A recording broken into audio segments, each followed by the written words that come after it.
Jai Shri Ram. Today we begin with Canto 80. So, what is the summary? The engineers detailed by Bharat's ministers construct a broad passage from Ayodhya to the bank of the Ganga and render it easy to tread by erecting pavilions and digging wells here and there on the roadside.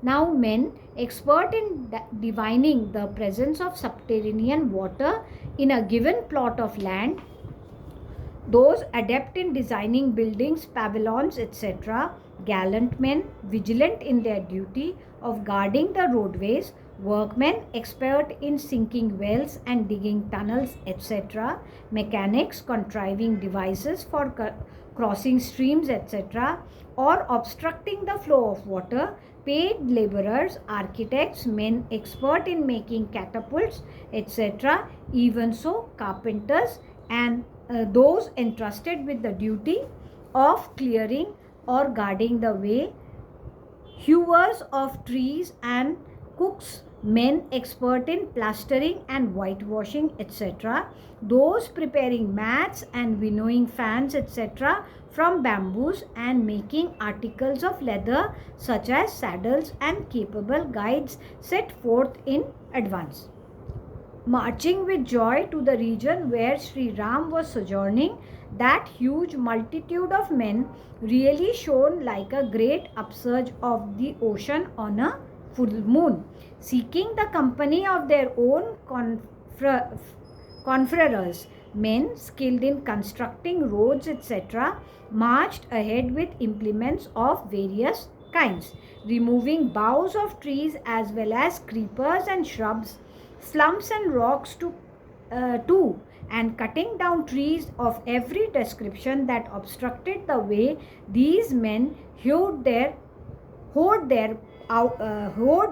out a path. Nay, some men raised trees in treeless areas for providing shade, while others hoed the existing ones here and there by means of axes, hatchets, and sickles. Still others, who were stronger than the rest, tore by the roots with their own hands tufts of virana grass, a fragrant grass that had got firmly rooted, and leveled uneven stretches of land at different places. Others filled with waterless wells covered with grass, etc., that fell on the way, as well as extensive pits with earth. Similarly, they leveled low-lying lands all round in no time. On that occasion, the workmen bridged the streams that could be bridged, and likewise crushed the pebbles, etc., that could be crushed, and smashed the impediments that obstructed the passage of water and were worth smashing. By constructing dams, they actually turned in a short time rivulets into many ponds of various sizes and shapes, containing plentiful water and resembling sea. Nay, in waterless tracts they caused to be sunk excellent wells of every description, embellished with platforms for people to sit on. The highway carved out for the army to pass along was paved with concrete mixed with lime and lined with trees laden with blossoms. Flocks of birds, excited with sexual passion and giving out shrill cries, were seen in those trees, and the road was also decorated with buntings. The road, which was sprinkled with water mixed with sandal paste and adorned with flowers of various kind, looked most charming, like a pathway of gods. Nay, having given orders to the workers to fix tents, etc., as enjoined by Bharat, the aforesaid officers entrusted the work of fixing tents, etc., who were all alert, got tents pitched forthwith in delightful areas abounding in luscious fruits. They further adorned with decorations the tent which was liked by the high-souled Bharat, and in itself resembled an ornament. The knowers of the science of architecture consecrated the camps erected for the high-souled Bharat at auspicious hours on days when the stars were propitious. Many heaps of earth were raised and moats to excavated round these camps. Enclosed by those moats stood tents containing images of fire and adorned with excellent incense. Accompanied by rows of temples, the camps were bounded by enclosures whitewashed with lime. They were all decorated with buntings and divided by well-designed roads. Standing side by side with 7-story mansions, the tops of which were provided with dovecotes and which flew about as it were in the air, the said camps shone like so many capitals of Indra. Extending up to the bank of the holy Ganga, foster daughter of King Jahnu, which was hemmed in with forest consisting of trees of every description, was full of cool and limpid waters and infested with large fishes. That delightful road, constructed in gradual stages by capable engineers, looked very charming at that time, even as a cloudless sky adorned with a host of stars accompanied by the moon during the night. Thus ends Canto 80 in the AYODHYAKAND of the glorious Ramayan of Valmiki, the work of a rishi and the oldest epic. Now we come to Canto 81. The king's bard, panegyrists and minstrels, having commenced eulogizing Bharat in the customary way in the midst of festal music at sunrise the following morning, Bharat stops it, disclaiming sovereignty, and complains to Shatrughan of the ill turn done to the world by his own mother. In the meantime, sage Vashishta enters the royal court and sends messengers to Bharat urging him to be present in the court, and in response to his call, Bharat, accompanied by Shatrughan and others, enter the assembly. That is the summary. Now we begin with the chapter. Seeking the night preceding the Nandi Mukha and other festal ceremonies proposed to be performed by Vashishta preliminary to Bharat's coronation the following morning, approaching its end, the bards and the panegyrists, well versed in eulogizing kings and princes on special occasions, extolled Bharat by means of benedictory encomium. Stuck with a gold stick, the drum, which was beaten at regular hours to notify the end of every quarter of the day, sounded loudly.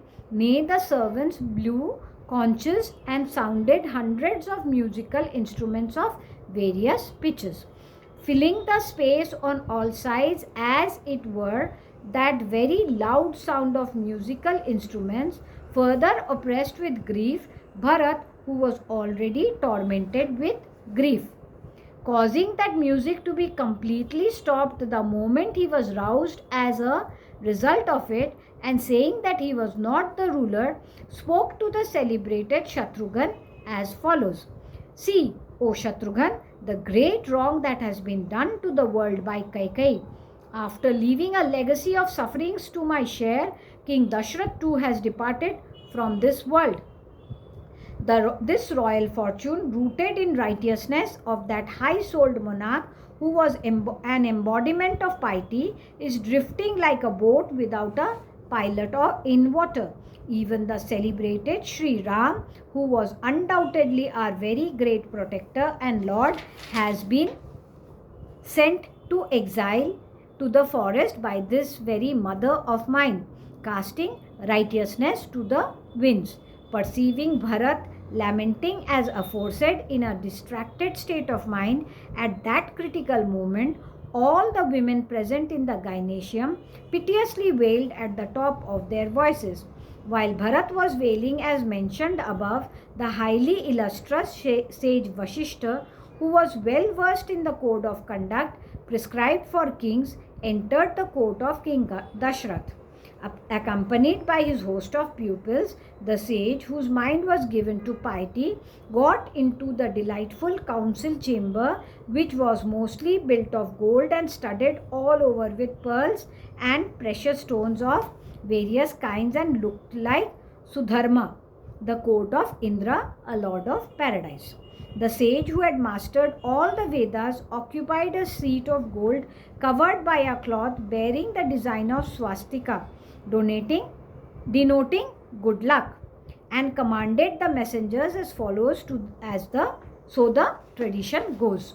Since there is some urgent business to be disposed of by us, please bring here promptly and quietly Brahmins, Kshatriyas, warriors, ministers, troop commanders, Shatrughan and the illustrious Bharat with other princes, Yudhajit, one of the chief counselors, nicknamed Vijaya, and Sumantra, as well as all other people who are friendly to Bharat. A great noise then burst forth from men approaching in chariots as well as on horseback and on elephants. The ministers and councillors as well as the people cheered Bharat coming to the council chamber as they used to greet Dashrath, and even as gods would greet Indra, who is believed to have performed 100 Ashwamedha sacrifices as a condition precedent for his assuming the position of Indra.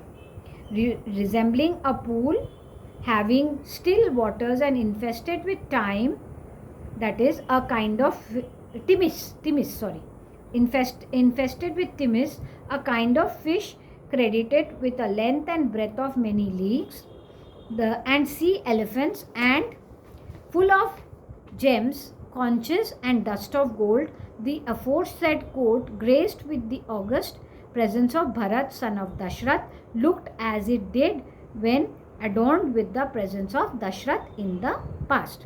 Thus ends Canto 81 in the AYODHYAKAND of the glorious Ramayan of Valmiki, the work of a rishi and the oldest epic. Jai Shri Ram.